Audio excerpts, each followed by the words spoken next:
सुबह के 8 बजे थे। हल्की ठंडक थी और सूरज की किरणें धीरे धीरे शहर को जगाने लगी थीं। शहर की सड़कें हलचल से भरने लगीं। लोग अपने काम धंधों के लिए निकल रहे थे। कहीं चाय की दुकानों पर चर्चा हो रही थी, तो कहीं दफ्तरों की भीड़ लगनी शुरू हो चुकी थी। शहर के बीचों बीच स्थित संजीवनी बैंक में भी धीरे धीरे ग्राहकों की भीड़ इकट्ठा हो रही थी। बैंक का माहौल रोज की तरह था। कैश काउंटर पर लंबी लाइनें लगी थीं। ग्राहक अपनी बारी का इंतजार कर रहे थे और बैंक के कर्मचारी अपने काम में व्यस्त थे। इसी बीच एक वृद्ध व्यक्ति बैंक के दरवाजे से अंदर आया। उम्र लगभग 70 साल के आसपास, सफेद झुर्रियों वाला चेहरा, हल्का सा झुका हुआ शरीर, पैरों में पुरानी चप्पलें और शरीर पर एक हल्का सा मटमैला कुर्ता पायजामा। बिल्कुल साधारण इंसान। उसके चेहरे पर चिंता की लकीरें साफ झलक रही थीं, लेकिन आंखों में कुछ खास चमक थी, जैसे कोई बड़ा राज छुपा हो। उसने धीरे धीरे चलते हुए बैंक के मैनेजर के केबिन की तरफ बढ़ना शुरू किया। साहब, मुझे अपने खाते से कुछ पैसे निकालने हैं। बाबा, लाइन में लगो, मैनेजर का चपरासी झुंझलाते हुए बोला।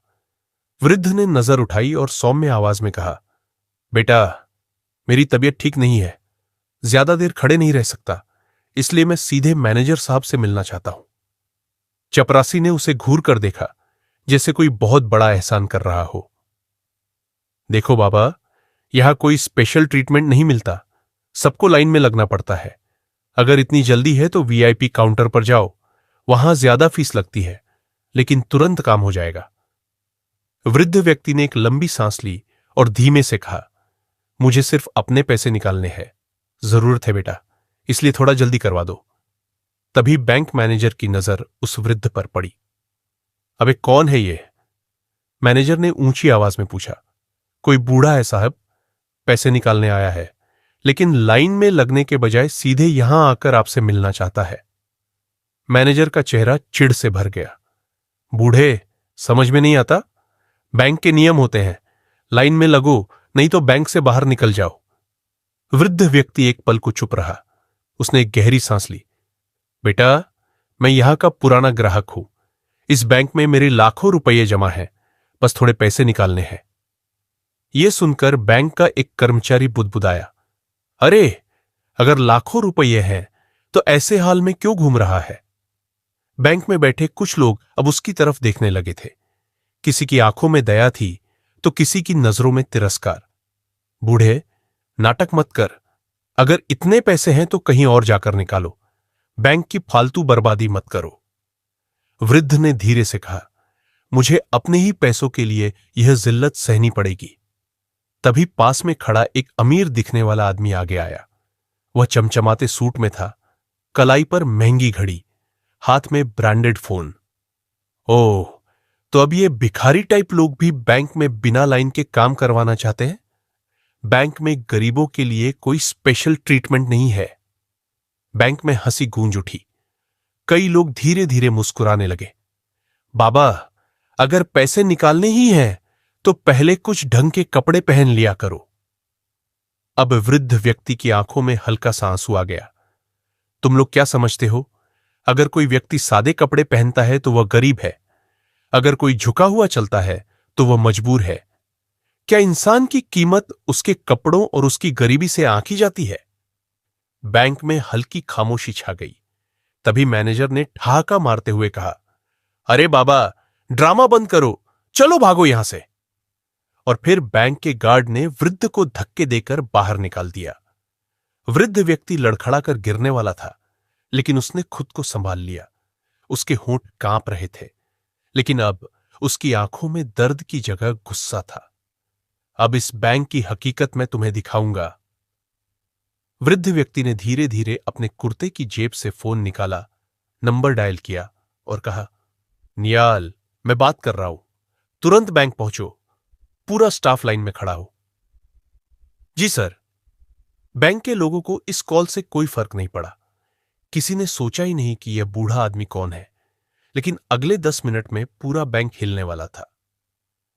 बूढ़े आदमी के जाने के बाद भी बैंक का माहौल वैसा ही था। ग्राहक अपनी कतार में खड़े थे, कर्मचारी अपने काम में लगे थे और मैनेजर अपने केबिन में बैठा अपनी फाइलें देख रहा था। लेकिन किसी को यह अंदाजा भी नहीं था कि जो वृद्ध व्यक्ति अभी कुछ देर पहले बेइज्जत होकर बैंक से निकला था, वह कोई साधारण आदमी नहीं था, बल्कि इस शहर का सबसे बड़ा और नामी उद्योगपति था। उसका नाम विक्रम मल्होत्रा था। वह वही आदमी था जिसके निवेश से यह बैंक चल रहा था, और जिस बैंक में वह खुद पैसे निकालने आया था, वह उसी के पैसों से फल फूल रहा था। बैंक के बाहर विक्रम मल्होत्रा ने फोन काट दिया और गहरी सांस ली। उनके चेहरे पर अब तक का सबसे सख्त भाव था। कुछ ही मिनटों में बैंक के बाहर काली चमचमाती मर्सिडीज, BMW और ऑडी की एक कतार लग गई। बैंक के गार्ड, जो कुछ ही मिनट पहले विक्रम मल्होत्रा को धक्का देकर बाहर निकाल चुके थे, अब हड़बड़ाहट में खड़े हो गए। गाड़ियों से ब्लैक सूट पहने कुछ लोग बाहर निकले। उनके साथ बैंक के ही बड़े अधिकारी थे, जिनमें बैंक का रीजनल मैनेजर और कुछ अन्य उच्च अधिकारी भी थे। जैसे ही इन अधिकारियों ने बैंक में प्रवेश किया, बैंक का माहौल पूरी तरह से बदल गया। बैंक के अंदर हड़कंप मच गया। अचानक बैंक मैनेजर और बाकी कर्मचारियों को एहसास हुआ कि कुछ बड़ा होने वाला है। बैंक मैनेजर घबराकर खड़ा हो गया और बैंक का गार्ड एकदम सख्त मुद्रा में हो गया। तभी रीजनल मैनेजर तेज कदमों से बैंक में घुसे और सीधे मैनेजर के केबिन की तरफ बढ़े। मैनेजर अनिल कुमार, कहां है तुमने? बैंक मैनेजर, जो कुछ ही मिनट पहले तक बेहद अकड़ में बैठा था, अब खड़ा होकर कांपने लगा। साहब, मैं यहां हूं। क्या हुआ? रीजनल मैनेजर ने गुस्से से उसे घूरते हुए कहा, तुम्हें नहीं पता कि तुमने अभी अभी किसे बेइज्जत करके बैंक से बाहर निकाला है? मैनेजर ने चौंकते हुए कहा, साहब, एक बूढ़ा आदमी था, गरीब सा दिखता था। उसने लाइन में लगे बिना पैसे निकालने की बात की थी, तो मैंने उसे निकाल दिया। इसमें क्या गलती है? रीजनल मैनेजर ने गुस्से से एक फाइल टेबल पर पटक दी। गलती तो इतनी बड़ी कर दी तुमने कि अब तुम्हारी नौकरी भी बचना मुश्किल है। जिस आदमी को तुमने ठुकराया है, वही इस बैंक का सबसे बड़ा निवेशक और मालिक है। बैंक जिस पूंजी पर चल रहा है, उसका 60% फंडिंग उन्हीं की कंपनियों से आती है। मैनेजर का चेहरा सफेद पड़ गया। क्या? अब तक पूरे बैंक में खामोशी छा गई थी। कर्मचारी एक दूसरे का चेहरा देखने लगे। बैंक के गार्ड ने एक ठंडी सांस ली और धीरे धीरे कांपने लगा। तभी दरवाजे से वही बूढ़े आदमी यानी विक्रम मल्होत्रा ने दोबारा बैंक में प्रवेश किया। लेकिन इस बार वह अकेले नहीं थे। उनके साथ एक पूरी टीम थी, जिनमें उनके कानूनी सलाहकार, उनके व्यापारिक सहयोगी और कुछ पुलिस अधिकारी भी थे। बैंक मैनेजर का चेहरा देखते ही विक्रम मल्होत्रा ने अपनी तीखी नजरें उसकी ओर घुमा दी। अब समय था जवाब देने का। विक्रम मल्होत्रा ने ठंडी लेकिन सख्त आवाज में कहा, तो मैनेजर साहब, आपने मुझे बैंक से बाहर निकाल दिया सिर्फ इसलिए कि मैंने साधारण कपड़े पहने थे? मैनेजर ने घबराते हुए कहा, साहब, हमें लगा कि आप कोई गरीब आदमी है। विक्रम मल्होत्रा हंसे, लेकिन उनकी हंसी में कड़वाहट थी। तो गरीब आदमी को बैंक से धक्के देकर बाहर निकालना तुम्हारे बैंक का नियम है? तुम्हें नहीं पता कि एक बैंक का सबसे बड़ा आधार उसके ग्राहक होते हैं? मैनेजर के पास कोई जवाब नहीं था। क्या होता अगर मैं सच में कोई गरीब आदमी होता और मुझे सच में अपने ही पैसे की जरूरत होती? क्या मुझे भी ऐसे ही निकाल दिया जाता? अब फैसले की बारी थी। विक्रम मल्होत्रा ने अपना मोबाइल निकाला और सामने खड़े रीजनल मैनेजर की ओर देखा। इस बैंक का मैं सबसे बड़ा निवेशक हूं और आज से मेरी सभी फंडिंग इस बैंक से वापस ली जाती है। रीजनल मैनेजर हक्का बक्का रह गया। साहब, ऐसा मत करिए, इससे बैंक को बहुत नुकसान होगा। मुझे फर्क नहीं पड़ता। अगर एक बैंक अपने ग्राहकों की इज्जत नहीं कर सकता, तो मैं वहां पैसा क्यों लगाऊं? अब पूरे बैंक में अफरा तफरी मच गई। मैनेजर और स्टाफ की हालत खराब। मैनेजर के चेहरे पर पसीना आ गया। उसे अब अपनी नौकरी जाने का डर सता रहा था। साहब, मुझे माफ कर दीजिए। मैं नहीं जानता था कि आप ही इस बैंक के मालिक हैं। मालिक या गरीब, इंसानियत सबके लिए बराबर होती है। विक्रम मल्होत्रा की आवाज गूंज उठी। तुम्हें सिखाने के लिए मुझे कोई बड़ा आदमी होने की जरूरत नहीं है। तुम्हें एक अच्छा इंसान बनने की जरूरत है। अब तक बैंक के बाकी कर्मचारी भी चुपचाप खड़े थे। उन्हें भी अपनी गलती का एहसास हो रहा था। अब बताओ, मुझे पैसे निकालने की अनुमति है या नहीं? अब बैंक का वही गार्ड जिसने कुछ समय पहले उन्हें धक्का दिया था, खुद आगे आया और कांपते हुए बोला, साहब, कृपया अंदर आइए, हम तुरंत आपकी मदद करेंगे। लेकिन विक्रम मल्होत्रा ने हाथ उठाकर मना कर दिया। अब कोई जरूरत नहीं है, इस बैंक से मैं अपना हर रिश्ता खत्म कर रहा हूं। उन्होंने अपना फोन निकाला और अपनी कंपनियों के अकाउंटेंट को फोन मिलाया। आज से मेरी सभी कंपनियों के खाते इस बैंक से हटा दो और किसी और बैंक में शिफ्ट कर दो। अब यह बैंक कैसे चलेगा? पूरे बैंक में गूंजती यह आवाज अब तक का सबसे बड़ा सबक थी। बैंक के माहौल में अब घबराहट और तनाव साफ नजर आ रहा था। स्टाफ के चेहरे उतर चुके थे और बैंक मैनेजर की हालत सबसे ज्यादा खराब थी। अगर साहब ने सच में अपनी फंडिंग हटा ली तो यह बैंक बर्बाद हो जाएगा। बैंक के रीजनल मैनेजर ने विक्रम मल्होत्रा के सामने हाथ जोड़कर कहा, साहब, हम मानते हैं कि बहुत बड़ी गलती हुई है, लेकिन कृपया इसे ठीक करने का एक मौका दीजिए। विक्रम मल्होत्रा ने ठंडी नजरों से उसकी ओर देखा और कहा, क्या तुम्हें सिर्फ इसीलिए अपनी गलती का एहसास हुआ क्योंकि अब बैंक डूबने की कगार पर है? अगर मैं कोई आम आदमी होता तब भी क्या तुम मुझसे इसी तरह माफी मांगते? रीजनल मैनेजर निरुत्तर हो गया। उसने सिर झुका लिया। बैंक के अन्य स्टाफ ने भी धीरे धीरे विक्रम मल्होत्रा के पास आकर माफी मांगनी शुरू कर दी। बैंक की गिरती साख। इस घटना के कुछ घंटों बाद ही शहर में खबर आग की तरह फैल गई। शहर के सबसे बड़े उद्योगपति को अपने ही पैसे निकालने के लिए बैंक से धक्के देकर निकाला गया। बैंक का सबसे बड़ा निवेशक अब अपने सारे पैसे निकालने जा रहा है। बैंक संकट में। क्या यह बैंक अब भी सुरक्षित रहेगा? ग्राहक घबराए। इस खबर को शहर के अखबारों और सोशल मीडिया पर भी कवर किया जाने लगा। इसके बाद जो हुआ उसने पूरे बैंकिंग सिस्टम को हिलाकर रख दिया। ग्राहकों का बैंक पर से भरोसा उठने लगा। अगले ही दिन बैंक की कई ब्रांचों में ग्राहकों की भीड़ लग गई। लोग बैंक में जमा अपनी रकम निकालने की कोशिश कर रहे थे। हम अपना पैसा तुरंत निकालना चाहते हैं। अगर बैंक का सबसे बड़ा निवेशक अपना पैसा निकाल सकता है तो हमें भी खतरा है। यह बैंक भरोसे के लायक नहीं है। बैंक के काउंटरों पर अफरा तफरी मच गई। कर्मचारी परेशान थे, लोग गुस्से में थे और बैंक मैनेजर लगातार फोन पर अपने वरिष्ठ अधिकारियों से निर्देश ले रहा था। विक्रम मल्होत्रा के फैसले का असर। उसी शाम बैंक की वरिष्ठ प्रबंधन टीम एक आपातकालीन बैठक कर रही थी। हमें तुरंत कुछ करना होगा, वरना बैंक का अस्तित्व खतरे में आ जाएगा। अगर विक्रम मल्होत्रा ने अपने खाते बंद कर दिए तो हमें करोड़ों का नुकसान होगा। हमें उनके पास जाना होगा और उनसे माफी मांगनी होगी। अब पूरा बैंक प्रशासन घुटनों पर आ चुका था। बैंक के उच्च अधिकारी पहुंचे विक्रम मल्होत्रा के घर। रात के लगभग 9 बजे थे। विक्रम मल्होत्रा अपने बड़े बंगले के गार्डन में बैठे चाय पी रहे थे। तभी बैंक के बड़े अधिकारी, रीजनल मैनेजर, ब्रांच मैनेजर और कुछ अन्य स्टाफ उनके घर पहुंचे। साहब, कृपया हमारी बात सुनिए। विक्रम मल्होत्रा ने अपनी चाय का एक घूंट लिया और बिना उनकी ओर देखे बोले, बोलो, क्या कहना है? रीजनल मैनेजर घुटनों के बल बैठ गया और हाथ जोड़ते हुए बोला, साहब, हमने बहुत बड़ी गलती कर दी। हम आपसे हाथ जोड़कर माफी मांगते हैं। ब्रांच मैनेजर भी हाथ जोड़कर गिड़गिड़ाने लगा, साहब, बैंक अब डूबने की कगार पर है। अगर आपने अपने फंड्स निकाल लिए तो बैंक पूरी तरह बर्बाद हो जाएगा।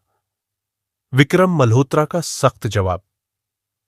विक्रम मल्होत्रा ने अब उनकी ओर देखा और गंभीर स्वर में कहा, अब जब बैंक डूबने वाला है तब तुम्हें मेरी अहमियत समझ में आ रही है?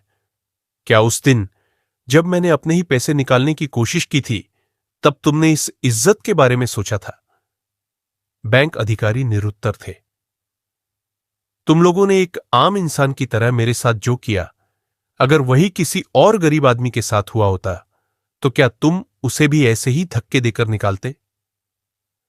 इस देश में लाखों गरीब लोग बैंक पर भरोसा करते हैं, लेकिन अगर बैंक का स्टाफ ही उन्हें बेइज्जत करे तो वे कहां जाएंगे? अब बैंक का भविष्य क्या होगा?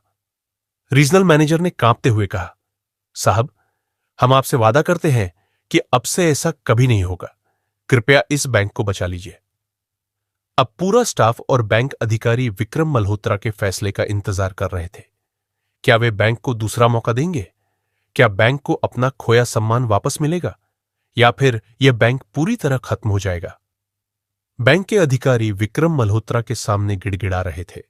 उनकी आंखों में डर साफ झलक रहा था। अगर उन्होंने अपने सारे पैसे निकाल लिए तो बैंक बर्बाद हो जाएगा। शहर में पहले ही खबर फैल चुकी थी। लोग बैंक से अपना पैसा निकालने की होड़ में थे। लेकिन क्या विक्रम मल्होत्रा बैंक को बचाने का फैसला लेंगे, या फिर उनका गुस्सा पूरे बैंकिंग सिस्टम को झटका देगा? वह धीरे धीरे अपनी कुर्सी से उठे, अपनी नजरें उन अफसरों पर टिका दी। तुम लोगों ने जो किया उसका हिसाब सिर्फ मुझसे नहीं, पूरे शहर से मांगना पड़ेगा। रीजनल मैनेजर कांपते हुए बोला, साहब, हमें एक आखिरी मौका दीजिए। हम सुधार करेंगे, हम बदलेंगे। विक्रम मल्होत्रा की कड़ी शर्तें। विक्रम मल्होत्रा ने गहरी सांस ली और सख्त लहजे में बोले, अगर इस बैंक को मेरी फंडिंग चाहिए तो कुछ शर्तें माननी होंगी। अब बैंक के अफसरों की धड़कन तेज हो गई। शर्तें? कौन सी शर्तें साहब? विक्रम मल्होत्रा ने एक एक शब्द पर जोर देते हुए कहा, सबसे पहली शर्त, जो कर्मचारी गरीबों और आम ग्राहकों से बुरा व्यवहार करता है उसे तुरंत नौकरी से निकाला जाएगा। बैंक मैनेजर और रीजनल मैनेजर ने एक दूसरे को देखा। उन्हें समझ में आ गया कि यह शर्त पूरी करना आसान नहीं होगा। दूसरी शर्त, बैंक की हर शाखा में एक शिकायत पेटी लगाई जाएगी। अगर कोई भी ग्राहक स्टाफ की बदसलूकी की शिकायत करेगा तो उस स्टाफ पर तुरंत जांच होगी। अब अफसरों के माथे पर पसीना आ गया। शिकायत पेटी? इसका मतलब था कि वे अब मनमानी नहीं कर सकते थे। तीसरी और सबसे जरूरी शर्त, अब इस बैंक का एक मुख्य उद्देश्य होगा, गरीबों और छोटे व्यापारियों को आर्थिक रूप से मजबूत करना। बैंक अधिकारियों की उलझन।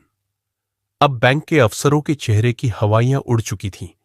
उन्हें समझ में आ रहा था कि विक्रम मल्होत्रा बैंक को सुधारने का फैसला कर चुके थे, लेकिन उनकी शर्तें बहुत सख्त थी। लेकिन अब उनके पास कोई दूसरा विकल्प भी नहीं था। अगर वे इन शर्तों को नहीं मानते तो बैंक की पूंजी खत्म हो सकती थी और यह पूरी तरह से डूब सकता था। रीजनल मैनेजर ने कांपते हुए कहा, साहब, हम आपकी सभी शर्तें मानते हैं। हमें एक मौका दीजिए। बैंक में बड़ा बदलाव, गरीबों का सम्मान वापस। अगले ही दिन बैंक के नियमों में बड़े बदलाव किए गए। पुराने बदतमीज स्टाफ को बाहर निकाला गया। हर शाखा में हेल्प डेस्क लगाई गई ताकि कोई भी ग्राहक बिना परेशानी के मदद पा सके। छोटे व्यापारियों और किसानों के लिए विशेष लोन योजनाएं शुरू की गई। हर महीने ग्राहक सेवा दिवस मनाने का नियम बना ताकि बैंक कर्मचारियों को एहसास हो कि ग्राहक उनके लिए सबसे जरूरी है। अब बैंक में गरीब आदमी भी सम्मान के साथ प्रवेश कर सकता था। विक्रम मल्होत्रा की दरियादिली, गरीबों के लिए एक नया अभियान। लेकिन कहानी यही खत्म नहीं हुई। विक्रम मल्होत्रा ने सिर्फ बैंक को ही नहीं सुधारा, बल्कि पूरे शहर में एक नया अभियान शुरू कर दिया। उन्होंने छोटे व्यापारियों के लिए एक नई योजना बनाई जिससे उन्हें कम ब्याज दर पर लोन मिल सके। गरीब बुजुर्गों और विकलांगों के लिए बैंक में अलग से काउंटर बनाए गए ताकि उन्हें परेशानी न हो। उन्होंने बैंक को आदेश दिया कि हर महीने गरीबों की मदद के लिए एक फंड निकाला जाए। अब यह बैंक सिर्फ अमीरों का नहीं, बल्कि गरीबों का भी बैंक बन गया था। बैंक स्टाफ को अब भी डर था। बैंक के अधिकारी अब भी कांप रहे थे। वे जानते थे कि अगर वे फिर से गरीबों का अपमान करेंगे तो विक्रम मल्होत्रा उन्हें बख्शेंगे नहीं। अब पूरा बैंकिंग सिस्टम बदल चुका था। अब बैंक का हर कर्मचारी मुस्कुराकर ग्राहकों से बात करता था। शहर में एक नई सीख, गरीब को कम मत समझो। जब यह खबर शहर में फैली